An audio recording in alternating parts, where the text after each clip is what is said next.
Hi, my dear learner, how are you? I expect you are safe and sound by the Almighty Creator, and I am also fine.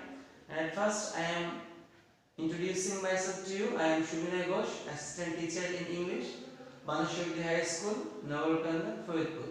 Dear students, you know, for the COVID-19, the government has assessed a class routine for you, and according to the class routine, we are taking the classes, and this is called online class. And if you are attentive to your classes, I hope that will be very benefited for you.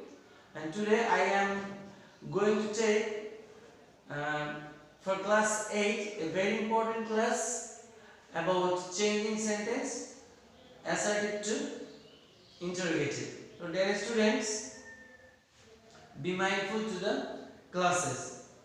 So let's see what are the questions are available here from assertive to interrogative. এখানে কি কি question রয়েছে এবং কোন কোন কোশ্চেনগুলোকে আমাদেরকে assertive থেকে interrogative এ change করতে হবে. There are four examples here. এখানে চারটা एग्जांपल দেয়া রয়েছে. At first, it was a great sight. Number 2, no one can tolerate ditch. Number 3, nobody salutes the setting sun. And finally, I told him to practice regularly. That first, you should know how can an interrogative sentence be formed.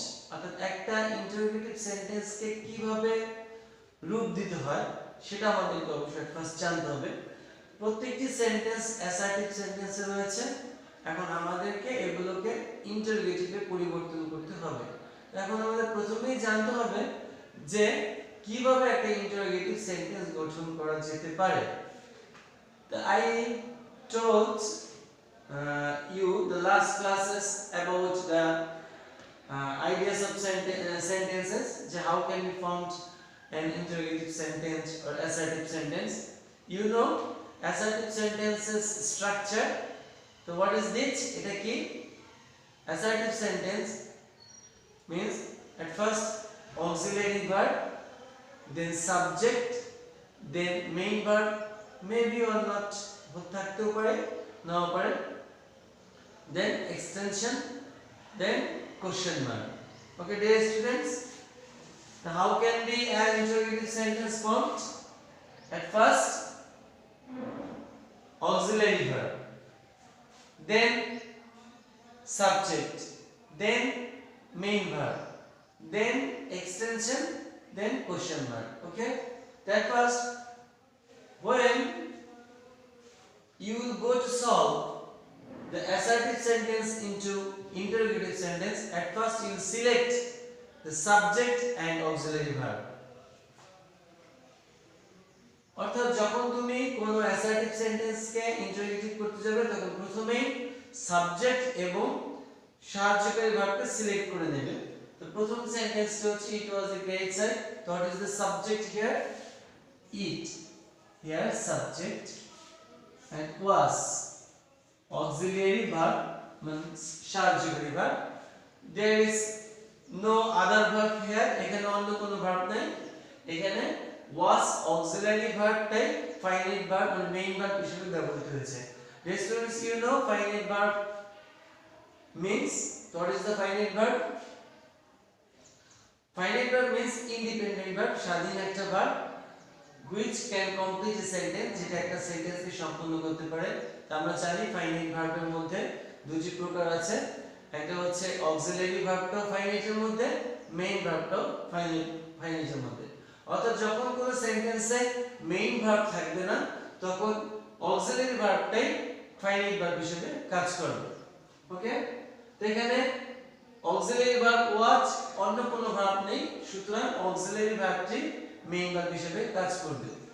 তো আমাদের প্রথম কাজটি হচ্ছে subject select করা এবং auxiliary verb select করা.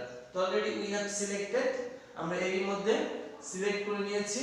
and a great sight, the remaining part মানে অবশিষ্ট অংশ. তো when we go to an sentence যখন আমরা একটা ইন্টারোগেটিভ সেন্টেন্স অ্যারেঞ্জ করতে যাব তখন which part will be set first, কোন পার্টটা প্রথমে সেট করতে হবে? At first auxiliary verb. তো অক্সিলারি ভার্বটি আমাদের প্রথমে চলে আসবে according to the structure of interrogative sentence. Interrogative সেন্টেন্সের গঠন অনুসারে প্রথমেই অক্সিলারি ভার্বটি চলে আসবে, was. And dear students, you know when you go to change assertive sentence into interrogative sentence, you have to maintain a rule. তোমাকে অবশ্যই একটা নিয়ম মেনে চলতে হবে, যেমন if the sentence is affirmative you have changed into negative। অর্থাৎ যদি কোনো assertive sentence কে interrogative করতে যাও এবং assertive সেন্টেন্সটি যদি affirmative থাকে তখন তোমাকে ইন্টারোগেটিভ করার সময় সেটাকে নেগেটিভ করতে হবে। ওকে, যদি অ্যাসার্টিভ সেন্টেন্সকে ইন্টারোগেটিভ করতে বলা হয় এবং অ্যাসার্টিভ সেন্টেন্সটি যদি অ্যাফার্মেটিভে থাকে তখন ইন্টারোগেটিভ করার সময় সেটাকে নেগেটিভ করতে হবে এবং অপোজিটলি বিপরীতভাবে যদি নেগেটিভ থাকে অ্যাসার্টিভ সেন্টেন্সটি তাহলে তোমাকে ইন্টারোগেটিভ করার সময় সেটাকে নো বা নট উঠিয়ে দিয়ে অর্থাৎ অ্যাফার্মেটিভ করতে হবে। এবং যেহেতু আমাদের প্রথম সেন্টেন্সটি অ্যাফার্মেটিভ সুতরাং এটাকে আমাদের নেগেটিভ করতে হবে। How can it be negative? এটা কিভাবে নেগেটিভ হতে পারে? অক্সিলারি ভার্বের পরে নট বা এনটি যোগ করলে আমরা সেটাকে নেগেটিভ করে ফেলতে পারি। তাহলে জানি সাধারণত অক্সিলারি ভার্বের পরে এনটি বসে, নট এর সংক্ষিপ্ত রূপ এনটি বসে। তো wasn't, যেহেতু সেন্টেন্সটি অ্যাফার্মেটিভ সেহেতু ইন্টারোগেটিভ করার সময় আমাকে নেগেটিভ করতে হবে। কিভাবে নেগেটিভ করতে হয়?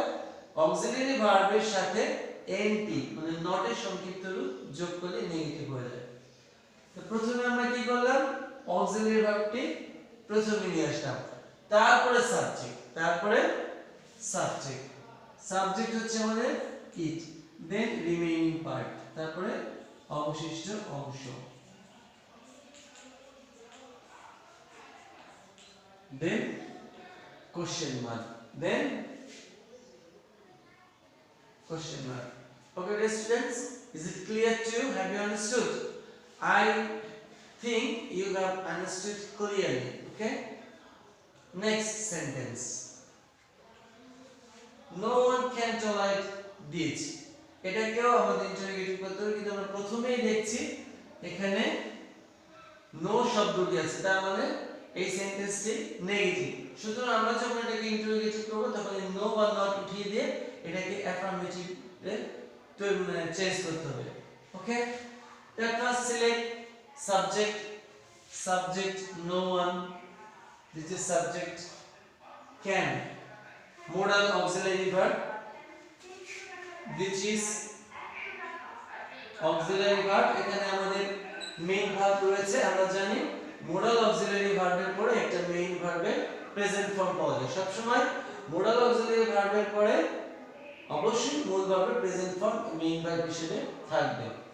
দেন remaining part, that first set the auxiliary verb at first, প্রথমে অক্সিলারি ভার্বটা আমরা প্রথমে নিয়ে আসব can, তারপরে যদি এখানে যেহেতু সেন্টেন্সটা নেগেটিভ সুতরাং এনটি যোগ করতে হবে না এবং নট উঠিয়ে দিতে হবে।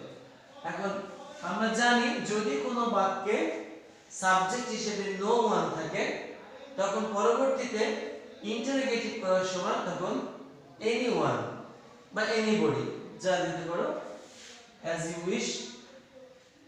in place of no one you can use anyone, অর্থাৎ নো ওয়ান এর পরিবর্তে তুমি anyone ব্যবহার করতে পারো। can anyone, then remaining part,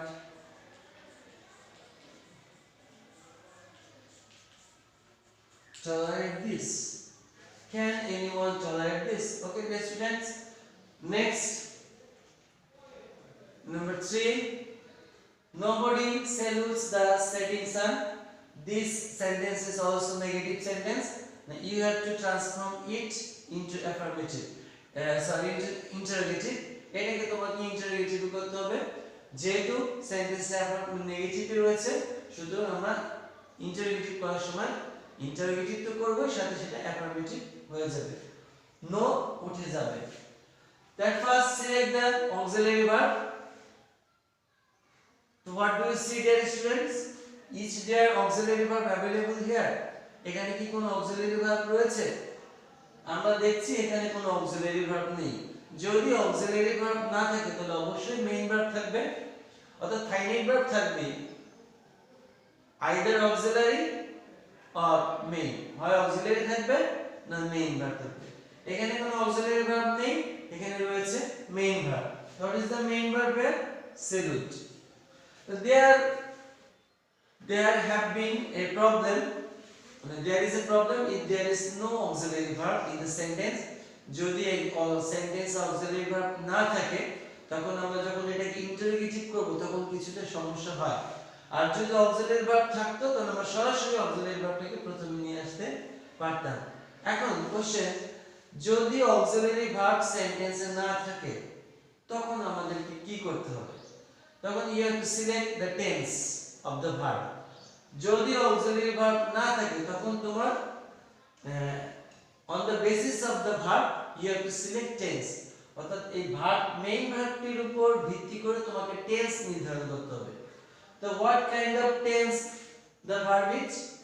এই ভার্বটি কোন টেন্সে রয়েছে? subject plus main verb এর present form, that is অর্থাৎ this is present indefinite tense, which is present indefinite tense. The salute is a verb and the verb is of present indefinite tense. এখন যদি কোনো verb present indefinite এ থাকে তাহলে তুমি জানো মানে ইন্টারোগেটিভ করতে হলে তোমাকে প্রথমে অবশ্যই একটি অক্সিলারি ভার্ব আনতে হবে। ইন্টারোগেটিভ সেন্টেন্সে পরিবর্তন করতে হলে তোমাকে অবশ্যই একটা অক্সিলারি ভার্ব আনতে হবে। এখন এখানে তো অক্সিলারি ভার্ব নাই, যদি না থাকে সেহেতু এই ভার্বটির উপর ডিপেন্ড করে আমরা দেখলাম এই ভার্বটি প্রেজেন্ট ইনডিফিনিট টেন্স। এখন যদি কোনো সেন্টেন্সের ভার্বটি প্রেজেন্ট ইনডিফিনিট টেন্স হয় তখন কোন অক্সিলারি ভার্বটি আমরা আনতে পারি dear students?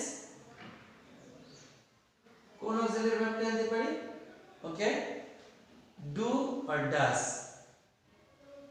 on the basis of subject. তো সাবজেক্টের উপর ভিত্তি করে আমরা ডু অথবা ডাজ আনতে পারি। সাবজেক্ট যদি থার্ড পারসন সিঙ্গুলার নাম্বার হয় তবে ডাজ, আর সাবজেক্ট যদি থার্ড পারসন সিঙ্গুলার নাম্বার হয় প্লুরাল নাম্বার হয় তাহলে ডু আনতে হবে। তো what is the subject here? Nobody. Nobody is third person singular number.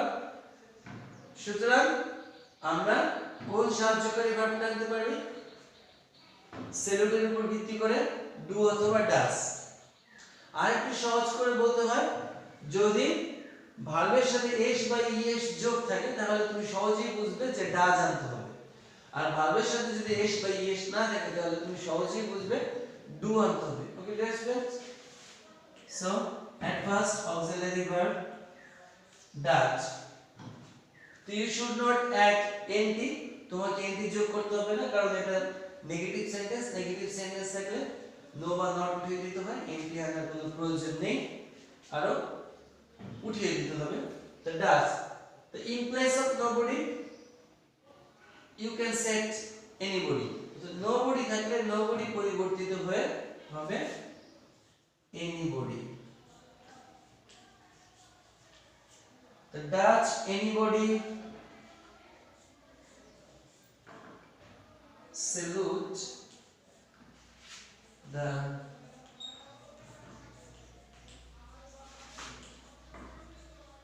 question mark. S will be omitted. S has been omitted. S টা উঠে গিয়েছে কারণ সাহায্যকারী ভার্ব ডাস যোগ করার ফলে মেইন ভার্বের সাথে যে এস বা ইএস থাকবে সেটাকে উঠিয়ে দিতে হবে। ওকে, ডাস যোগ করার ফলে মেইন ভার্বের সাথে যে এস বা ইএস থাকবে সেটা তুলে দিতে হবে। And finally the last sentence, that first select the subject I, and what is the auxiliary verb here? There is no auxiliary verb in the sentence it's available. এই সেন্টেন্সে কোনো auxiliary verb নেই। যদি auxiliary verb না থাকে you have to select the main verb, main ভার্বকে select করতে হবে। তো what is the main verb here? Told. Main verb, then remaining part.